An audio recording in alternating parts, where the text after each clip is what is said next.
ડ્રગ્સના જથ્થા સાથે એક આરોપીની ધરપકડ કરવામાં આવી છે. કેવી રીતે આખો જથ્થો જે છે સપ્લાય કરવામાં આવતો હતો, ચેનમાંથી શું સામે આવ્યું?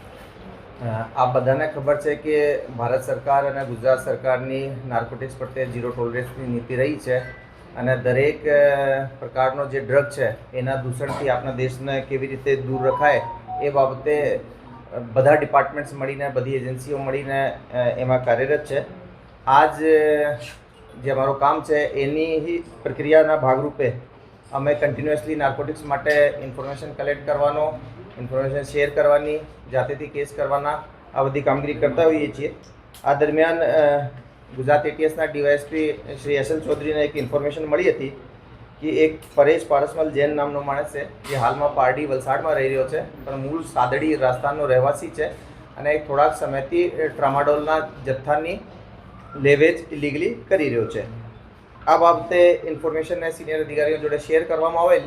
એક ટેકનિકલ ટીમ બનાવવામાં આવેલી જેમાં વાયરલેસ સબ ઇન્સ્પેક્ટર રવિ વઢવાણાએ રહ્યા.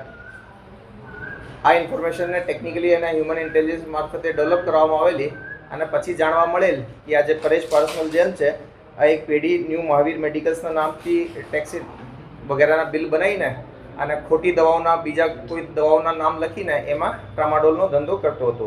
જાણવા મળેલ કે આ પેઢીના નામથી થોડોક જથ્થો અંકલેશ્વરથી એક MR ટ્રેવલ્સમાં મૂકવામાં આવેલ છે અને આ બસ રાજસ્થાન ખાતે જનાર છે અને રસ્તામાં શાહીબાગ અમદાવાદ આવનારી છે.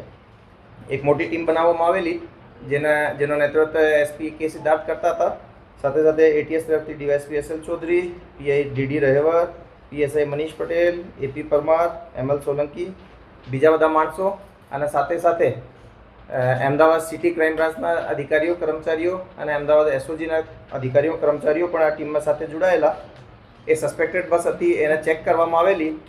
એમાં ખોટા બિલો આધારે ટ્રાન્સપોર્ટ થતા જે જથ્થો હતો એમાં 6 બોક્સ મળી આવેલા, જેમાં નાના બીજા 416 બોક્સેસ હતા અને એની અંદર ટ્રામાડોલનો જથ્થો હતો અને એના જે બિલ જે રજૂ કરવામાં આવેલા હતા એ ખોટા બીજી કોઈ નોર્મલ દવાઓના હતા.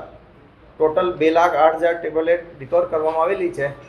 એમાં એક ટેબ્લેટની જે આંતરરાષ્ટ્રીય બજારની કિંમત છે 400 રૂપિયા થાય છે. લગભગ આની ટોટલ જે કિંમત છે 8,32,00,000 રૂપિયા થાય છે.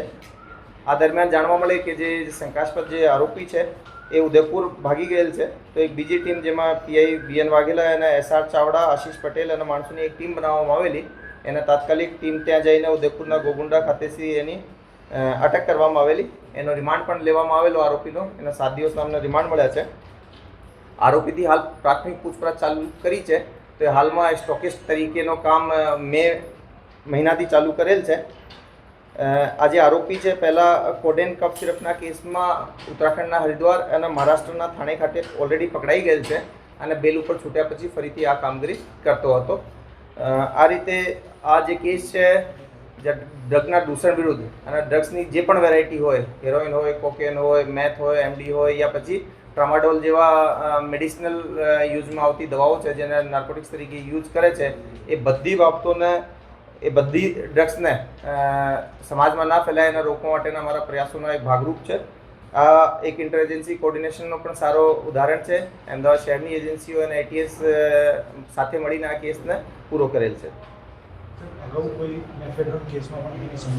કે અમે લગભગ 1 મહિના પહેલાં એક વાપી ખાતેથી MDનો કેસ કરેલ હતો જેની અંદર 4 અક્યુઝ પકડાયા હતા. એ જે પરેશ પારસમલ છે એની એ કેસમાં પણ સંડોવણી મળી આવેલ છે.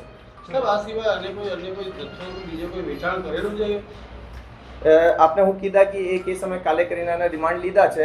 આ મે 2026થી આ મેફેડ્રોનનો કામ કરતો હતો. એની અમે જે બીજી જગ્યાઓ છે એ પણ આઈડેન્ટિફાઈ કરી છે જ્યાં અમે સર્ચની કાર્યવાહી હવે કરવાના છીએ. અમને ઉમ્મીદ છે કે ભાઈ એની અંદર બીજો જે ટ્રામાડોલનો જથ્થો એ કોઈક જગ્યાએ વેચી દીધો હોય યા એની જે બીજી ટ્રેલ છે એ અમને મળવાની ઉમ્મીદ છે.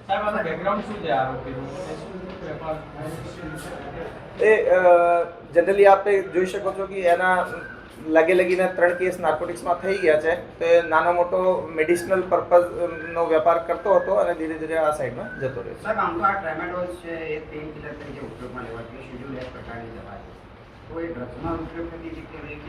ના 2018 ની આસપાસ ભારત સરકારના નોટિફિકેશન પછી એ ટ્રામાડોલ જે છે એનો એક નોટિફિકેશન થયો છે અને એના અમુક જથ્થાથી ઉપર હોય તો નાર્કોટિક્સની કેટેગરીમાં આવી ગયા છે. સર, કોઈ કનેક્શન સામે આવે છે કારણ કે અંકલેશ્વરથી આટલો મોટા પ્રમાણમાં જથ્થો લઈને લોકો રાજસ્થાન જઈ રહ્યા હતા એટલે શું મને કોઈ ડિલિવરી કરવાના હતા? બિલકુલ અમે એના જે રાજસ્થાનમાં જે કંપનીના નામે એ લોકો બિલ બનાવેલ હતો એ મૂળ જે જગ્યાથી આ લઈને આવ્યા હતા પ્રોડક્શન જે છે એ મતલબ પ્રાઇમા ફેસી લીગલી લીધા હોય ઉત્તરાખંડથી પરચેઝ કર્યા હોય આવો પ્રાથમિક રીતે જણાઈ આવેલ છે, પરંતુ એની જે સપ્લાય ચેન છે એની અંદર કદાચ રાજસ્થાન અને બીજા કોઈ સ્ટેટના બીજા લોકો અમને આરોપીઓ મળી શકે એવી શક્યતા છે. સર, ખોટા બિલ્ટી પણ બનાવ્યા હતા અને એના આધારે માલ વેચતો હતો. અન્ય કોઈ એજન્સીને તપાસમાં જોડવામાં આવશે કે નહીં, હાલ પૂરતી અમે રેડ દરમિયાન અને પ્રાથમિક ચેકિંગ દરમિયાન અમદાવાદ સિટીની એજન્સીઝને સાથે રાખી છે. હાલ ઇન્વેસ્ટિગેશન ગુજરાત એટીએસ કરી રહી છે અને જરૂર પડશે તો જે પણ એજન્સીની જરૂર પડશે એના અમે સાથે જોડીશું. ઓકે. Thank you.